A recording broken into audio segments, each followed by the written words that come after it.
Welcome, welcome, welcome. I'd like to take this opportunity to welcome you to Rhyme and Reason podcast, where we choose and we hope to inspire, encourage, and minister at the same time and meet people at their point of need. Today, my guest is Kris Williams, whom you know nothing about or anything about, and I would like you to introduce yourself to the listeners, if you would. Yeah, Kris? thank you. Absolutely. Thank you so much. Christopher Williams, originally from Mississippi, and actually been living in North Carolina for I think over 12 years now. I actually moved here for graduate school, moved to Winston-Salem, attended Winston-Salem State University, and that allowed me to pursue my career as a physical therapist. And here I am now, practicing. I'm married, been married for 7 years, have two beautiful kids, and yeah, and that's me. Well, thank you. And I guess let me correct myself, Dr. Christopher Williams. Congratulations. You didn't have your doctorate or anything like that when I first saw you and first met you. So congratulations is definitely in order. So topic for this time is gonna be balance. Balance. Wow. Balance. Okay. Okay. So now you just mentioned that you had two children and a beautiful wife and you married and got a career. I want to know, how do you define balance as it comes to juggling your family, your work, your ambition, and ministry in your life? Yeah, that's a great question, Ms. Wanda. I really don't think balance exists, and the reason I say that is because when you think about balance, the thing I picture is maybe a platform with some type of point in the middle, and you have two things that are at an equal state on both sides, and that would be balance for me. But I like to look at it more as equilibrium, I guess, where things are constantly moving, but yet every area is getting what's needed, and it can be challenging. It can be a challenging thing, but I think one of the biggest things is that, like, learning how to look at life through your values, because if you can invest time in the areas that are the most important, then at the end of your life, you won't feel like you missed much. You won't feel like you missed anything, actually, because you minimize the distractions and you allowed yourself to begin to invest time in the things that are the most important to you, your values. Oh man, you know what? I thought about balance, and I agree with you as far as how to look at balance, because if you really think about it, if you have a set of twins, they're Hmm. both a boy, you know, you put them on the scale, they'll never weigh the same thing. Right. If you were a twin, you'll never weigh the exact same thing, even if it's off by a caliber or so many ounces or whatever. So I Right. don't think balance would be the correct word, but getting it where it balances at a level where everything gets what it needs, I would agree with what that would be. So since you were able to tell me that, so can you share with me a bit about what your daily or even your weekly routine would be and how it would help you to maintain that balance? Wow. Okay. So this changes some, because I've become very intentional about my routine, because there's a lot of things that I try to accomplish in a day. For instance, spending time with God. Excuse me. Spending Mhm. time with the Lord. I like to do reading every single day. I like to invest some time in personal growth, and my goal is to start to invest some time in health and fitness. Now, all of that is even before I leave and go to work. But then you're talking about work, you're talking about time at home with the kids, you talk about investing time in building a business. So for me, how I've been intentional about really developing a routine in my day. And I'll tell you one thing I did, Ms. Wanda. I like to sit down and build my life in 15-minute increments. So the things that I need to get done, let's say if it's reading, let's say if it's listening to a podcast, let's say if it's praying, I literally build it out in 15-minute increments. So I figure out how much time I have before I leave and go to work, and then I figure out what I can get accomplished. So that's my routine currently. That's what I'm currently doing. And then my commute to work, I'm thinking about how can I maximize every single minute that I have. So on my commute to work, I'm listening to a podcast, or I may be listening to the Bible, I may be listening to a book. And then at work is just a block of time throughout the day. So I'm at work from 7:20 to 5 o'clock, where I'm seeing patients and treating from that standpoint. But then after that, it becomes family time, So sometimes throughout the week, very frequently, I have to make runs for the business. But when I come home, it's spending time with the kids, having dinner, being able to put them to bed and get them dressed. And the thing that I'm not totally pleased with, or I feel like it's somewhat um, out of balance, if you would, during the week, is that not being able to give the time that I want for the family, because I'm gone for most of the day. So by the time I get home in the evening, the kids are winding down and getting into bed. But currently, that's my Monday through Friday, or Monday through Thursday routine. Things look a little different on the weekend. Okay, so this 15-minute increment thing you got going on. Tell me exactly. I mean, okay, so, I have learned for myself when I'm trying to get something done, I do have to kind of put myself on a schedule. So if I say, well, I'm going to take 2 hours and get this done, then I'll focus totally on that for those 2 hours. Hopefully I get it all done. But how does your 15-minute increment work? And what happens when something spills over to 18 minutes? That's a good question. So, I had to let go of the idea of perfection, because ideally you want to have these 15-minute boundaries and everything fit perfectly within a box, where I realize that's not the case. The 15-minute gives me a structure. So I figure out what are my most important things that I want to get done. And for some people, they may be able to do 20 minutes. They may be able to do 30 minutes. 15 minutes is what works for me. But even if it does go over, the thing that keeps my confidence up, the thing that keeps my self-image up, is just being able to check the block and know that I put some time and I invested some level of time into that value.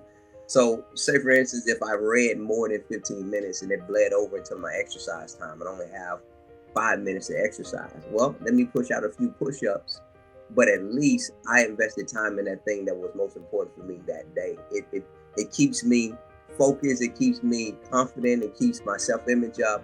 It keeps me doing the things that I say are important to me. So that's kind of how I ebb and flow with that 15-minute structure. Yeah, and as you're talking and you're talking about your health and you're talking about what you do, all of this has to do with self-care.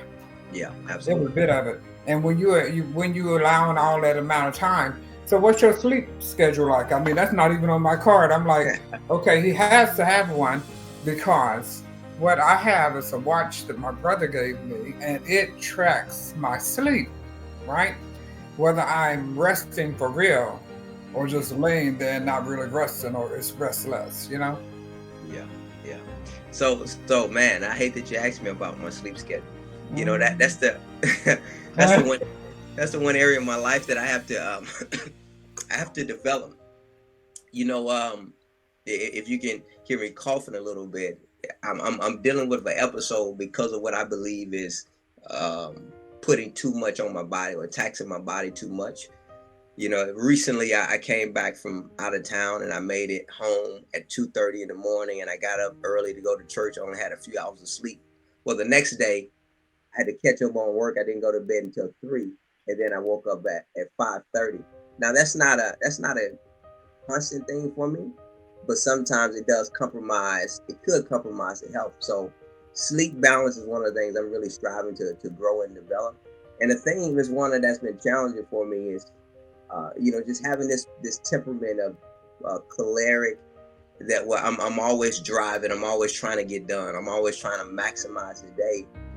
Whereas um, individuals like myself, they really have to be aware that sometimes it's not worth it. It may not be worth it if your health is being compromised. So that's a lesson I'm continuing to learn. And but typically on average, I get about 6 hours of sleep. Well, I would say I get that, but I would also say, the younger you are, the better it is, or the easier it is on your body for it to be able to recoup. However, when it really comes down to sleep, I did not really understand the importance of sleep, how it impacts your health, how it impacts your stress level, and all of that. Now, you came back and you got a couple hours of sleep, you went to church and had to do what you had to do. I get that.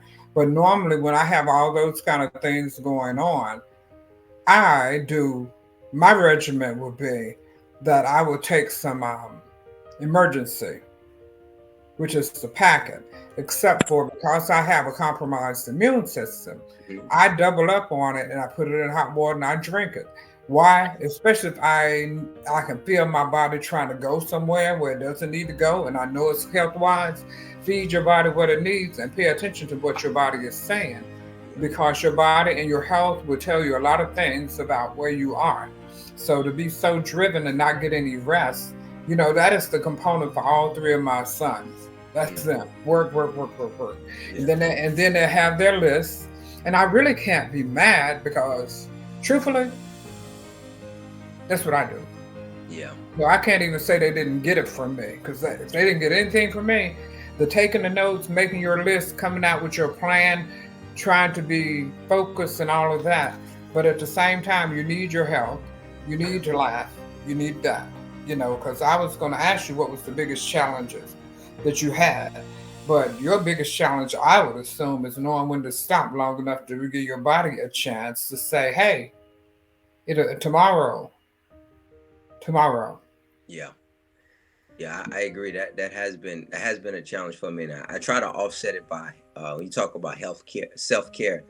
I offset it by eating healthy. So I got away from a lot of meat.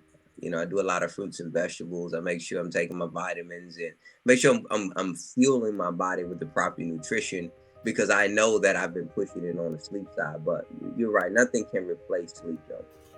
Right, and the vitamins are good as long as they don't have any of the little extra additives that are Yeah. in them and all of that. And that's all well and good in the vegetables too.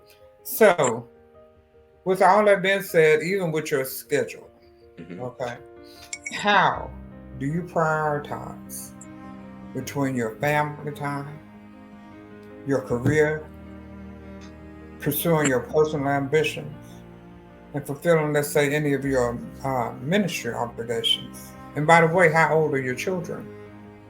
Also, I have two beautiful children, a girl and a boy. I have a 4-year-old girl, 2-year-old boy. So a lot of energy, and they want a lot of attention, a lot of daddy time and mommy's time. And my wife and I, we talk about these values that we stand. It's God, family, and then business. Really, so God, God, family, then personal ambition. Um, but how do I compartmentalize that? How do I prioritize that? I think you asked the question. Um, one thing I realize is that I have to know what my let's talk about God. Well, in all of those areas, I have to know what's needed there, and I think that because of some of the things and the responsibilities that I have, I believe that God does understand that when it comes down to time, I think it's more about quality time versus quantity time. So I'm always making myself aware of God and constantly praying and constantly talking to God, because my goal is to involve Him in everything that I'm doing. When I'm seeing clients, I'm asking the Holy Spirit for wisdom so He can show me what I need to do. So I'm staying connected to Him. But then when there is quality time, when there is quantity time, whether it's 15 minutes or 20, I make sure I prioritize time to sit down and pray, sit down and read the scripture. But the 15 minutes in the morning is what's giving me the consistency and being able to Mhm. build my prayer life. And then before I go to bed, spending more time with God. When it comes down to family, I have to maximize my weekends. I come home early on Friday. Saturday and Sunday, I'm with my family a lot more often because through the week is just so busy. But however, my wife and I, we sit down every Sunday and we talk about the week. We talk about what's going to go down in the weekend.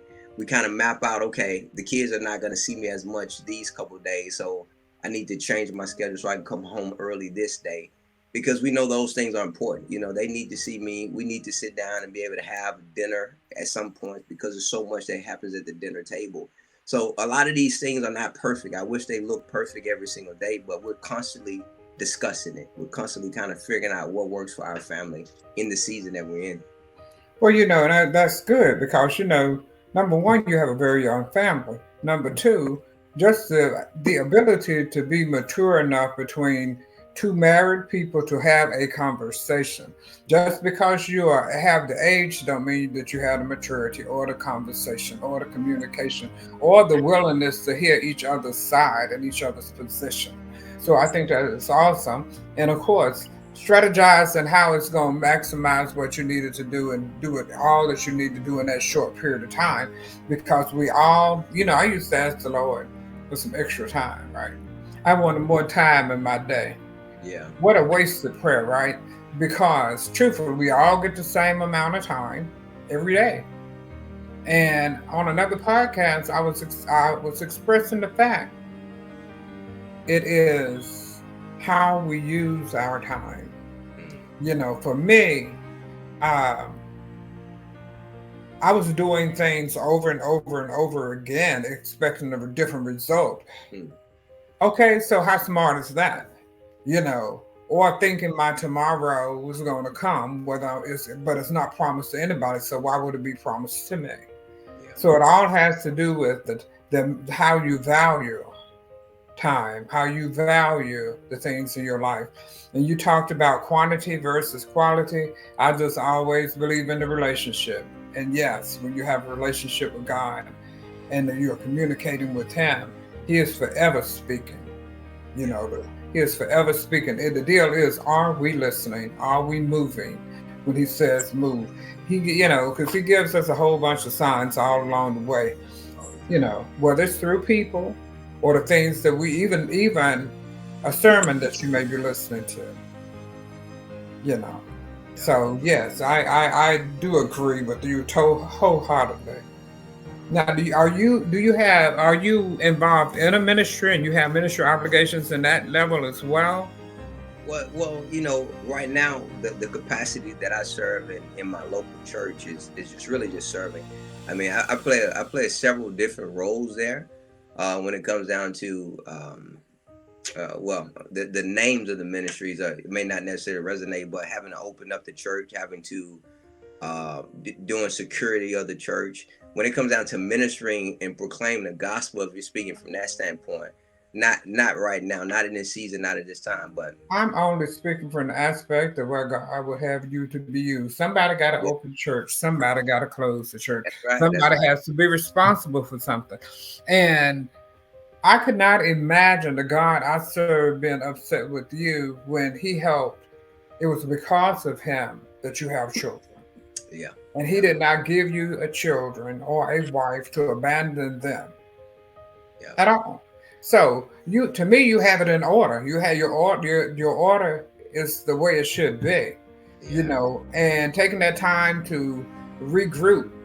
Because I'm sure even in the midst of it, even with the babies, the young ones, that at some point they need to be put to the side just for your wife and you. Absolutely. Because she needs to feel appreciated in the midst, and so do you. I mean, because if you give and give at the capacity you're giving, and she's giving, I don't know if she's working outside of the home, but whether she's working in the home, outside of the home, it doesn't matter. She's still giving, because it takes each one of you to feel that peace for that support. So yeah, I just love it. I just love it. I'm quite proud of you, though. Oh, thank you so much. I am. I'm looking at how you handle anything that would be an imbalance in your life, and because I was wondering if there was any one time that you can think when you felt like one thing was getting more attention than the other. And that is why maybe you used 15-minute increments, and that was your strategy to fix it, or what? Well, just recently, back in December last year, and I'll share this with you. I was at a place in life where there was so much that I was striving to accomplish, and part of it is that I was doing too much if it wasn't depending on God doing it. That I felt I had a moment where I felt so overwhelmed because I felt like there was so much going on, to the point it provoked emotions in me spontaneously that I wasn't even ready for, and I had to make a decision. Then I had to take a step back, and I had to reevaluate life and figure out everything that's on my plate. Is this what I'm supposed to be doing right now? Even to the point of the things that I was doing in the church, involved in the church. And I had fortunate enough to have mentors in my life to provide some perspective on some things. But I literally had to take a step back because I felt as if I did not have an imbalance because mentally it was at a moment where, and I'm pretty, I feel like I have a lot of mental resilience, but in that moment I felt like mentally I was having a challenge in that season. But then this is one thing I realized, after taking a step back and saying, okay, God, I'm done with everything right now, and everything that you want me to pick up, I'm gonna pick up. And just being able to not be so busy and not be so distracted and just hear from God, I began to move in the places where God wanted me to be. But if any time that's a moment in time I can remember that things really felt imbalanced, out of balance. And it was just a conversation with my wife and I getting on the same page and figuring out, okay, is the marriage getting what is needed? Is the family getting what they're needed? What's needed there? So, but yeah, that a lot of it comes from conversation. She's my sounding board. So, and then she's the one that brings awareness to me when I'm so busy in the midst of doing work. She's the one that brings awareness to me, like, hey, the kids need to see you more, or hey, my love tank is low. It's so important for my wife to be able to communicate those things, because so she helps me stay in balance. That's good. That's good. For me, I think when you're talking about taking a step back, me knowing the conversation, God will answer prayers, and I have asked Him many different things in my life. But when you're trying to solve whatever and you really don't know what to do, what would you have me to do? Or you pray a prayer and He answers it differently than what you expect, but He really answered the prayer. He just didn't answer it the way you expected, but it still got the result that was needed. See, because He knows what we can take, He knows what we need when we need it. And I'm glad you have a sounding board and an awareness that is, because that's so necessary. I mean, I am not married, but accountability people in my life, I do have them. And those, the kind I want and the kind that I have, are not kinds that those people that agree with me in every move that I make. But the conversation has to come, whether I agree with them or not. At least I know whatever they're dispensing toward me is love. And so that I'm not over to the right too far, not over to the left too far, but I'm doing what God would have me to do. And when you're doing what He would have you to do, then He's gonna flow with you, in you, and through you, regardless. And and it really doesn't matter how man sees that. It is how God sees it and what your relationship is with Him. And the two of you that He has joined together. If that relationship is strong, hey, y'all good to go. Y'all can talk with word because God got you. I agree. And I was going to ask you what strategies did you use, but you've already told me your strategies. You know, your 15-minute cycles that you use, making sure that everybody gets what they need. Everybody need a piece of Kris, right? And God need the most. So if God is at the core and at the forefront, then all the other pieces will come together. And it will be evident you have been spending time with God to come up with what needed to happen. And for it also to go the way you will want. Because we can put a lot of things on paper that we want to have happen. Yes. And none of them manifest the way it's supposed to. Yeah, you're right about it. 100%. So now I heard that you have a book. Yes, ma'am. Tell me about it, or tell the listeners about it. What is it? What is it about? Well, thank you for asking. So the title of the book is Seeds for a Greater Harvest. This book was really inspired by, I would say, the idea that I believe that God gives every one of us fruit to bear. And what I mean by that, there's something that He's deposited inside of all of us that if we bear that fruit, if we're willing to put that fruit out there in the world, Everybody may not like it because everybody doesn't like oranges and everybody doesn't like apples, but those that do eat the fruit that you have to bear, they will gain much from it. And the idea of someone eating the seed, me believing that eating the fruit, me believing that when they consume the fruit of whatever idea that I'm expressing in the book, that a seed will be planted in their life. And the reason I know that is because all of the books that are behind me, and I'm sure those that are behind you, it is giving you ideas. Those are other people's seeds that have been planted in your life. And it probably, for me, it has shaped me to a large degree of who I am and how I think and how I make decisions and my character and X, Y, and Z. I want to do that for someone else. I want to add that level of value for someone else. So when just through my personal study, just through thoughts and ideas, when the Lord speaks to me, writing those things down and then beginning to expound upon them, that's exactly what that book is.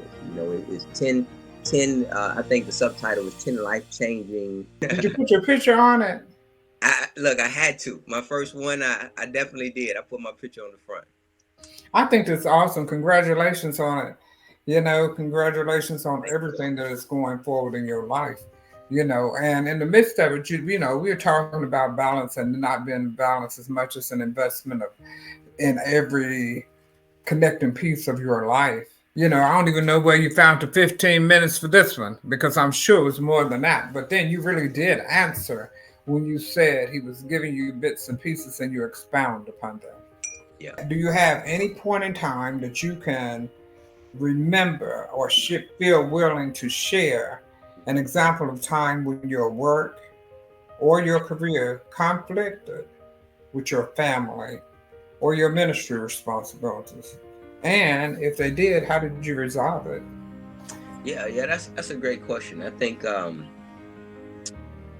think all of the above, and if I can go back and attach to the time I just spoke about in December, some of what was happening was I think some of my ministry responsibilities, and it wasn't that solely, but that was a component of it, along with work and everything else. It kept me away from the house so much. So even on the weekends when I maximize time, if there's a reason that I had to be gone, so whether it's going to open up the church for an event or whether it's serving at the church because something is going on, that's great. I'm doing a good work. I'm serving the Lord, but at the end of the day, I'm leaving my wife at home with the kids, which she's done already 5 days in a week. And it's a matter of being aware of her mental health and her emotional state and what she needs. And, as she expressed those things, the conflict and the tension was like, man, I'm doing what God wants me to do, but yet does God really want me to leave my wife in that state? Things that I had to step back from and reevaluate, but I did begin to serve again in the same capacity, but not at the same intensity, not at the same frequency. I just really had to scale it back.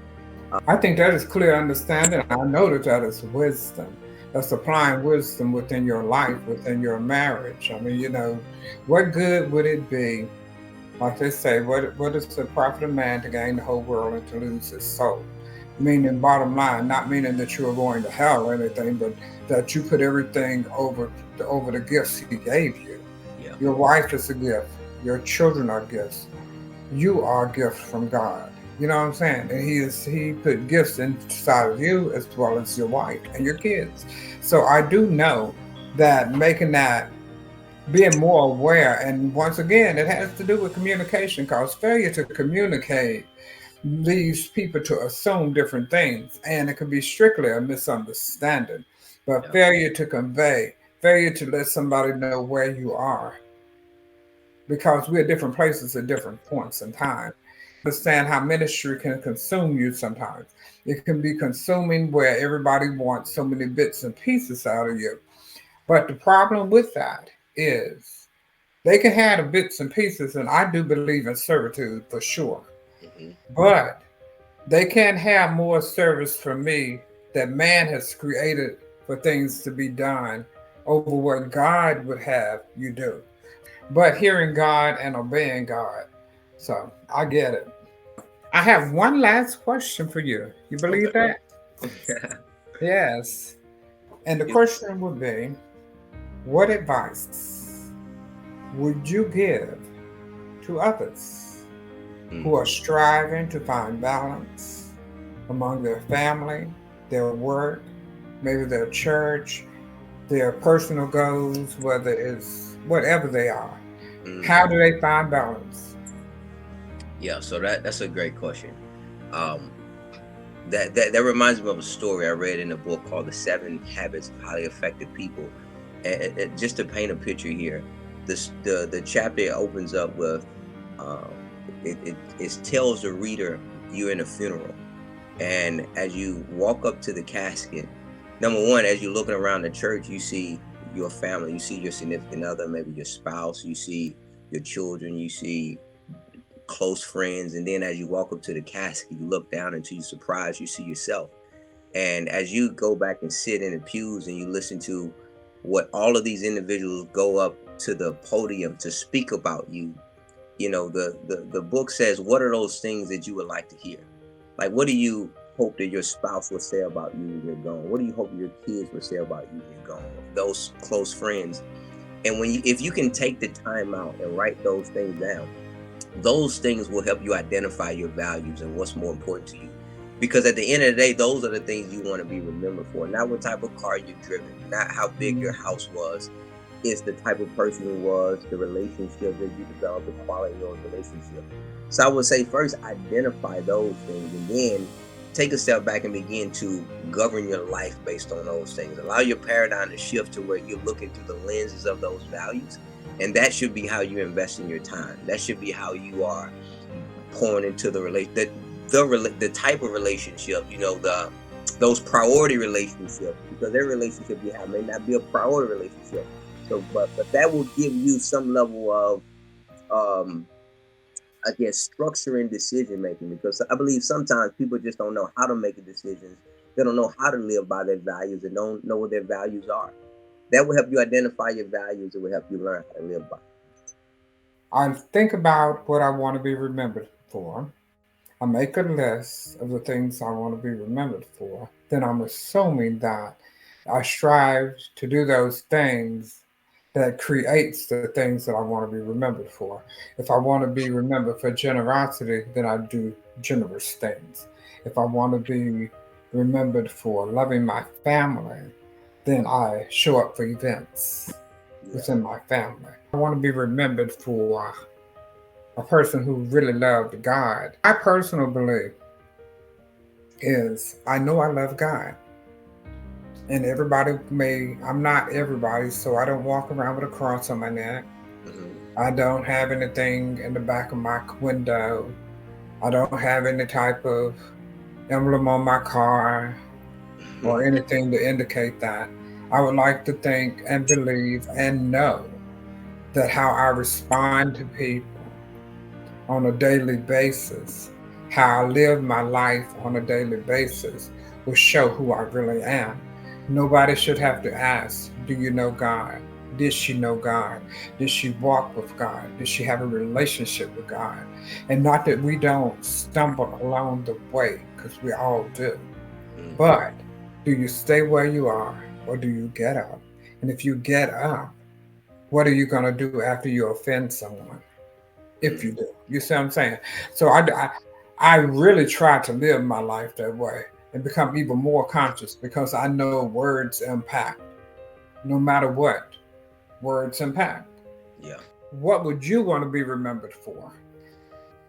In that regard, what would you have the listeners know? Not what the other person has said, Hmm. but how can they use some life application here that way it's going to be effective? When I speak about value so much, one reason I believe people don't have balance in their life because they have too many distractions or they have too many things that feel good and that they enjoy, that they think that are really important right now, but at the end of the day and at the end of their life, they may look back and be like, man, I wasted all my time doing such and such. So I think unless they learn how to identify what's most important and then eliminate distractions, it's going to be challenging to find balance. But from a practical standpoint, once you've identified, you know what's most important. You know the relationships is most important. You've even made 3 to 5 bullet points of whether it's God, family, business, or whatever the case may be. that are most important. You just like you do a budget of your finances, you need to do a budget of your time. So time is the same thing. You can blow a whole day and do nothing because you weren't intentional about where you were spending your time. So when you do a calendar and you look at Monday and you know that 8 to 5 is already filled out with work, well, what are you doing for the rest of that time? You need to tell your time where to go instead of wondering where it went at the end of the week. So that means that when I get off of work at 5:30 to 7:30, I'm spending time with family. I'm with the kids. We're connecting. We're gonna have dinner. X, Y, and Z. Then from 7:30 to 8:30, I'm gonna be doing my personal growth thing. Whatever that is for you. But you gotta write them out. You gotta figure those things out and then begin to fill them in from your calendar. If you do that every day and you build out your calendar and you get this rhythm, then it will allow you to begin to live a life where you're doing the most important things every single day. I thought about when I said to you earlier that I was doing the same thing over and over again. I made reference to that because what I figured out was I was a person who had been existing and not living. My life was so full. My life had so much going on, and it was always something to do. So my days turned into my nights turned into my days. It was like a never-ending struggle.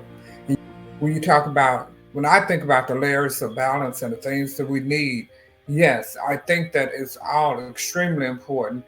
Or you go through life like I did, existing and not living. And I got a lot of things done, even existing.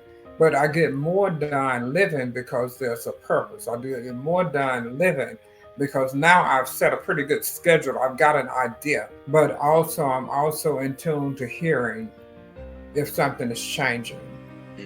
Then I'm not going to be so tight that I won't make that move and transition if that's what God would have me to do.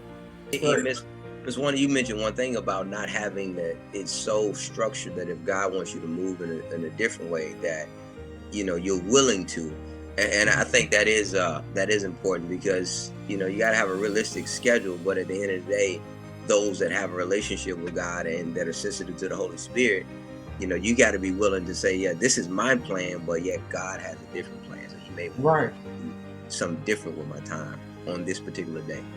Absolutely.